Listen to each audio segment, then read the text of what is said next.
My name is Clementine, and welcome to the PNC podcast. I am here today with Hannah. Hello. And Chelsea. Hi. And we are accompanied by a very special guest. Let's give a warm welcome to Professor Heppell. I feel all embarrassed now. So how are you today, Professor Heppell? I'm good.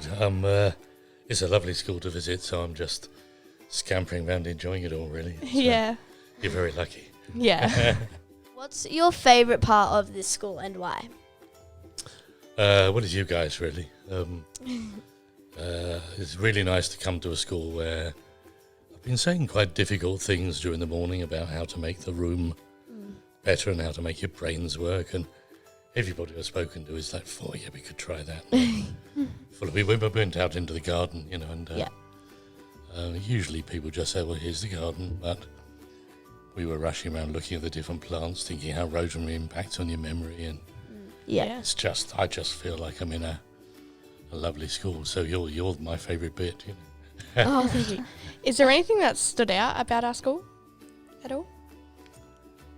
I think the fact that every teacher I've talked to has asked me how they can do it even better. Yeah. And, I do a bit of stuff in sport. I've come here, I was at the Australian Institute of Sport over in Canberra, looking at, obviously, Olympics coming up soon, looking at how we can do sport better. And there, everybody says, how do we change the socks or the shoes or your teachers are the same. They're saying, it's a simple thing. We're in a room here, the light bulbs on the ceiling are fluorescent tubes. Yeah. And they go, they flicker in like mad.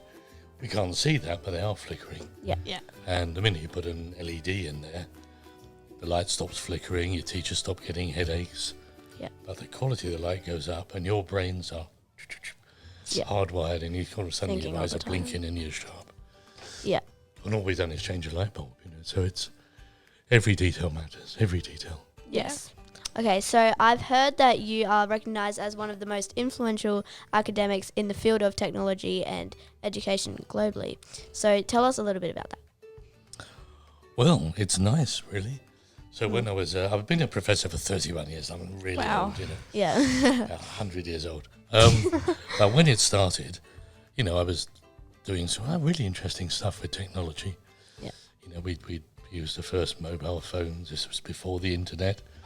I remember the internet being born. Yeah. I had an advent calendar on the internet at Christmas, and it was the only one. The whole internet had one advent calendar. It was me, I think about 7 million last year. I looked.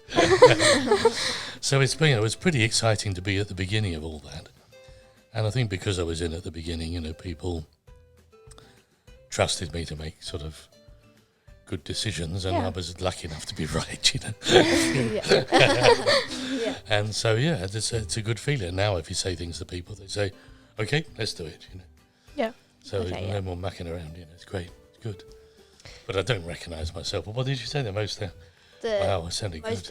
The most influential academics in the field of technology and education. My mum would be proud to hear that, but I'm not sure. I'm not sure I believe it. There's plenty of other people too. I understand that you are the CEO of the education consultancy of Heppell.net. Can you elaborate on this? Well, I can. So for years I ran a big research lab called Ultralab, which was cool. We had great T-shirts. And there was a huge team, maybe 98 people. And we were doing really interesting. We were building robots and making houses that lit up like firework displays. And we were having the topic. We were the first people to produce CD-ROM in Europe, and we had a lot of fun. But working with a team of nearly 100 people was hard work. So I got to the point I thought, I'm going to stop working with a big team of people. I'm going to work with people around the world. So I set up me, really, instead of a lab. It's Heppell.net was me, and the girl who works with me has worked with me forever, Lise.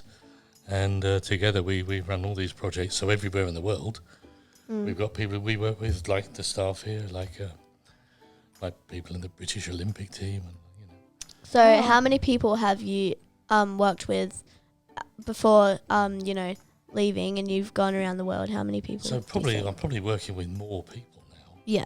But they're all where the projects are. Yeah. Rather than having a lot of people in one room and saying, we can help. Let me send some bloke to Russia. Yeah. Now we're working with, not Russia anymore, actually. They're a right dodgy bunch, but, other places. So it's really, and actually I have to say I'm working with more and more school students. Okay. Yeah. What sparked your interest in being what you are? Like your occupation, your job? Well, I'm kind of looking over my shoulder because it was all a bit of an accident, really. And when I was at school, I kept thinking, oh, that's really interesting, but what they're doing over there is even more interesting. So I kept changing subjects, and then at university I actually changed my degree halfway through. So I thought, well, this has been really good, but that's enough psychology now. I'm going to do something better. So luckily, all that sort of darting about has left me able to do lots of different things, Yeah. And I'm still doing that, really. I mean, I try everything out, You guys all in TikTok? I expect you are, are you? Yes. Me too. I'm not so good on the staircase, I'm too fat, but but nevertheless, try things out, and I think as you go off through the world, Yeah, definitely. never stand back and say I'm done. Just keep trying. Well, that's why we're all podcasting here. This is all an adventure every day. Yeah. Definitely. Yeah. Definitely. So where exactly are you from? So I've heard that you're teaching in Spain. Yes. Buenos dias. Yeah, I am a professor. I hold the Philip Segovia Chair in Learning Innovation in UCJC in Madrid, and it's the most fabulous place. I really love it. I'm also a professor in a couple of English universities. When you get to be really old, you get a lot of professorships, But Spain's the main one, and I really enjoy what's going on there, And to give you an example, so I took a group of students pretty much your age, and said, let's make over the classroom, and gave them loads of cardboard and a lot of research, and they made over a better classroom out of cardboard. Yeah. And it was really good, and then we got them to teach and learn in it a bit, and it worked. So then we built it in, real stuff. Yeah. And that worked. So then I asked them to come into the university and redesign the university in cardboard. And I have to say some of my colleagues were a bit, they kind of folded their arms and looked a bit doubtful, And what the students did was fabulous. Really, really worked. So, as I said earlier, I'm lucky enough that people let me do what I want to do, but what I want to do is mostly what you want to do, Yeah. And I never ask students for their opinion because, if I said, let's redesign your bedroom, you'd probably paint the walls black and have posters everywhere and yada yada. I ask you for your research. Go off and find what would make the best bedroom for doing your homework, which, by the way, is very white light. Paint the walls white. Sit your desk by the window, look out of the window, and you'll finish your homework in half the time, Yeah. So your research is valuable to me, your opinion. Like my opinion doesn't matter. And what I want is your knowledge. So as you do teach in Spain, do you speak Spanish when you teach your students, or do you speak English? My Spanish is genuinely dreadful. I had to do the speech for the postgraduate graduation. I thought it was a big occasion, I better do it all in Spanish. Did it all in my best Spanish, which is appalling. And somebody came up the end and said, I didn't realise you were Portuguese. And I said, no, that was supposed to be Spanish, I can get by. Yeah. In a restaurant or in a meeting. So we do learn Spanish in our school. That's really cool.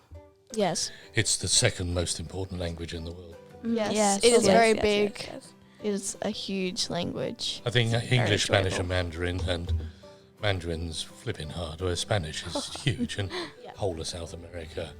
And also it's a curious language. It's got lovely, it's got a sort of poetry about it. It's really lovely to say, Yeah. Yes. which I enjoy. Amazing. Yeah. And the food, I have to say, in Madrid is wonderful. So if you can't speak any Spanish, you would starve to death. Spanish food is very good, very, very good.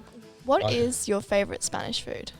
Pulpo or paella. Yes. So if I'm anywhere near Valencia, in Spain, the different regions specialise in different yummy things, And when I used to go there, I used to sort of have a fork full of food and go, this is delicious. And everybody would say, well, of course. What were you expecting? And I said, well, I'm from England, Yeah. I'm expecting bad. So I like octopus a lot, but Octopus is I yummy. don't eat much pulpo, but I don't eat meat because I feel very sorry for the animals. So, and I'm starting to feel pretty sorry for the octopus as well. So, I think my octopus days are disappearing. It only leaves me paella. Here's my top tip for cooking paella. Any mums listening, any dads listening, particularly any granddads listening. Every cup of water you put in, every third cup, seawater. Really? Mhm. Wow. Something about the saltiness. And in the Spanish supermarkets, they sell bottles of seawater. Oh my Bottles. God. That's Wow. That's like interesting. really cool. Yeah. Yeah. And it just gives it a kind of salty tang and Yeah. yummy. Yeah. Yeah. Okay. I'm so- working with a group of students your age. Really? And what's the best food for your brain? Really? Seawater? No.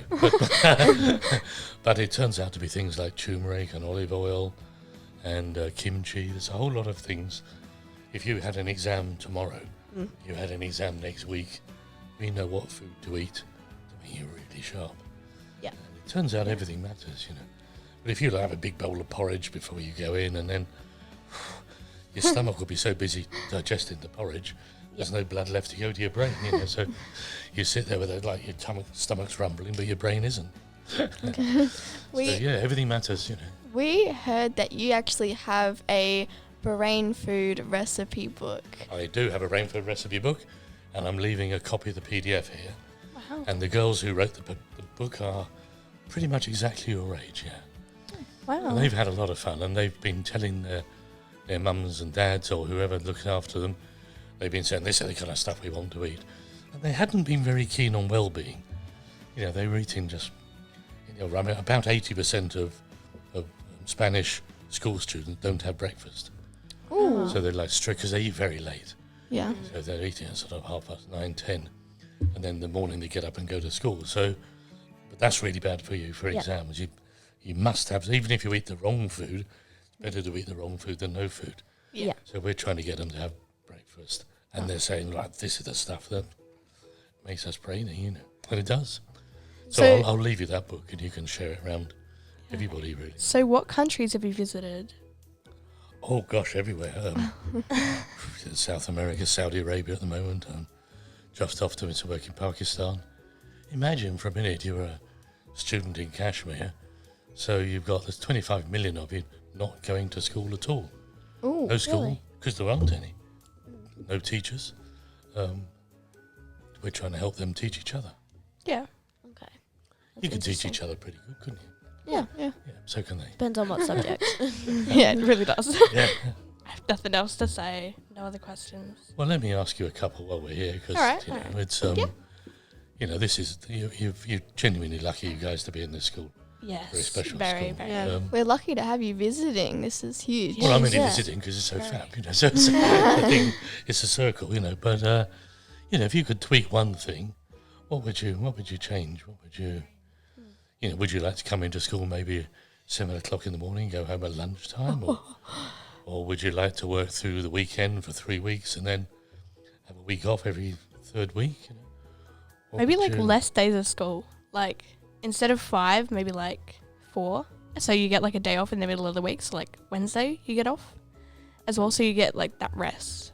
Yeah, but So then you it, don't- but then Feed it all the way through. you're in the mindset of learning, and then you have a day off and you go to the beach or something, and you're in that vacation mind, and then you have to go back to That's school. very the true. next Well, day. I think one of the things about being in a school like this, which is, I'll repeat, fab, is that when you do go to the beach, you've still got your learning brain on. So you sort of, you don't just look at the waves, you look at the waves, and you look at everything around you. You pick up the sand and look and see, well, the little plastic specks in there, there's the pollution, And if you're down at Glenelg and you're standing on the beach, it's kind of interesting to think that in 35 years' time, the beach won't be there, will it? Because Water rising raises and sea level will be up by then. Yeah. Yeah. No beach you've ever stood on in your entire lives will exist in 35 years' time. So, it's everywhere you go, your brain, Yeah. Yeah. your brain is on. I'm gonna Whereas think I've seen about that all the children time who come now. to school when they leave school, their brains go off and they go to the beach. I mean, you guys are still thinking. And Yeah, that's a all the great time. skill. If you can keep doing that throughout life, what? I think if I would tweak something, I would say students should go to school later in the day Yeah. because Sleep is valuable, and I know that Very. everyone has a life outside of school, and if there are people who are going to sleep really late, uncontrollably, then it should be really important that they catch up on those hours of sleep that they've missed. I think you're spot on, and I mean, you can see around the world learning becoming more personalised. On the other hand, I was with Ian Thorpe the other day, famous swimmer, and we were chatting away. We were on a panel, and his phone went off at 10 o'clock. And it was his wake-up alarm. And he said, "Oh, that's my alarm," and looked all embarrassed. And then he said, "But I was up at 4 a.m. every morning for almost my entire life to do swimming." Yeah. And so you've got to think, some of the students here would love to start school at, 4 or 5 a.m. And I've surveyed this, of course, And secondary school students, a little bit older, about a third would like to start early and finish early. 2/3 would like to start late and finish late. Yeah. So everybody's different, And also some of you, have to get up and get your brothers and sisters ready and sort them out and be a carer. Yeah. So everybody's different. So building a school we could start at different times, you've got to think about how does that work, Yeah. And I guess you have to be more responsible for your learning. If you all turn up and the teachers are right, okay, Tuesday morning, what are we doing, Whereas you've got to arrive and say, Tuesday morning, I'm on it. Yeah. And that's So- the answer, What do you think is the best time to start school and finish school? Oh, for me, it would have been really early. I'm a great early riser, and I ran out of steam pretty late. Yeah. But other people, so I don't. There is no one answer. Yeah, No one answer to that at all. definitely. I mean, in Nepal, the journey to school in one school is so hazardous. They have to climb through a mountain pass, hanging onto rocks, and occasionally one drops off. They start school at the beginning of term, and they end school at the end of term. They sleep on the floor for the whole of term because going home is so dangerous. It's like, there you go, you're in for good now. And of course, you have boarding schools. Yeah. Too. Have you worked with schools that have given students much say, or are we one of the first? Yes, I have. And some of my schools are what they call stage, not age. So, I mean, you three, I know you're good readers because you've got fabulous handwriting and you're just glancing at writing and seeing it immediately, So I guess when you were 7, say you were a pretty good reader then, you could have easily gone and sat with the 12-year-olds, and done reading. Or if you're 13, but you're really into marine biology, as my daughter was, you could go and sit with the 17-year-olds and you'd be fine, Yeah. So I asked a group of Australian students, we were building that school over in New South Wales, Linfield Learning Village. I asked them, what age do you think you could go to university? All things being equal, never mind whether you can cook and do your own washing and all that, just what age could you go and study the thing you just love? Mm-hmm. And the average answer was about 15. Yeah. People thought, I don't want to wait, I want to Yeah. get there now, Yeah. And you'd be like that, you'd be off, Yeah. So I think it's kind of interesting, when you really get the chance to go, Yeah. how fast you'd go. Let me ask you one more thing then, because All right. have you got brothers and sisters, any of you? Yes, I do. Yes. We all do. I've got 3 sisters. They're all younger than me. I've got one sister that's nearly 2 and 2 twin sisters that are 11 in July. Okay, cool, yeah, good age. Yeah. But I bet you have to go pretty fast to keep ahead of them. They're always trying to be, Yeah. and they don't just say, well, you could ride your bike at X, so I'm going to ride it at X minus 1. They're trying to beat you now, Yeah. That makes you go faster. Yeah. You got youngers or olders? Or? I've got an older brother. Yeah. He went to this school, so a lot of the teachers will know him. His name's Jaden. He is 15 in, I think, 10 days. But there's places where you're already smarter than he was. You can beat him, Yeah. That's what happens with mixed ages, you see. You sort of chase after them, and when you go faster to keep ahead of those guys, you go faster to catch them up. Yeah. Everybody goes faster, Sort of happens in families. So you imagine now you're as old as me. I'm a granddad, and I live with a 3-year-old and a 6-year-old, Josephine and Elodie, which is nice. But they're trying to catch me up, and they never stop us all this, And already they're better at things than I am. Yeah. I've got a brother and a sister. Both of them are 18, 19, around that age. And my sister lives somewhere else, but my brother is still with me. And he wants to go into TAFE because he wants to be an electrician. So that's pretty interesting. You should talk to him about wearable tech. I do a lot of stuff in.